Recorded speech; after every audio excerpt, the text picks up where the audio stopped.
I'd really like to connect more often, but my partner and I are not on the same page.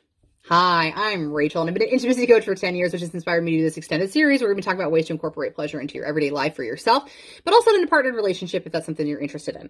And this month, our series has been focusing on actual things that I've been coaching my intimacy clients on for a decade. Now, this 100% is very, very common. I'd like to have more sex, but I don't feel like my partner and I are on the same page. Very common. Now, here's the thing I want to kind of hopefully give you some reprieve about. More often than not, I was going to say clients, but that's also true. Partners are almost always on different pages. It is very rare that you find a partnership where two people are on the same page all day, every day about everything. And when we can recognize that, that really sets us free when we talk about the intimacy, because maybe when we talk about finances, like your partner wants to make more money and you don't want to make as much money. Maybe when we talk about houses, you want to live in a 3-story house, but they want to live in a tiny house. Maybe when we're talking about the ways that we digest food, you want to be a vegan, but they want to be strictly carnivore. Do you see how these expectations are different?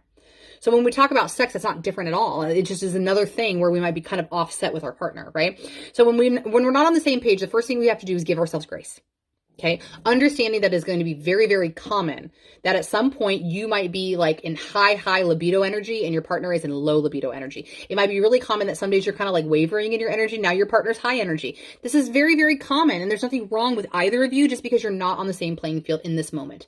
Okay. So when we recognize that, that really sets us free, gives us grace, and also allows for us to maybe delve into the permissions that need to be asked about, like, where are we and why? Is this something that's affecting me directly because of something that's going on in my life? Or is it because I'm lacking something within my relationship that could help to build this libido back up? Okay. Now, I know this kind of sucks because a lot of these questions in this series that I've been doing, they don't allow for an easy answer, but that is the beautiful thing about intimacy, and the thing that I do and the message that I want to get across is that there is no book, there is no TikTok, there is no fad that potentially is going to answer the question that you need to really delve into your pleasure and understanding your programming around that. It probably will take time. It probably will take tough questions. It will probably take even potentially a third-party person who specializes in intimacy, and that's okay, because if you desire more pleasure, that is your God-given birthright, and you deserve it. You deserve it. So ask the hard questions and do the work. And come and see me if you're struggle busting a little bit. I love it when people get into the DMs.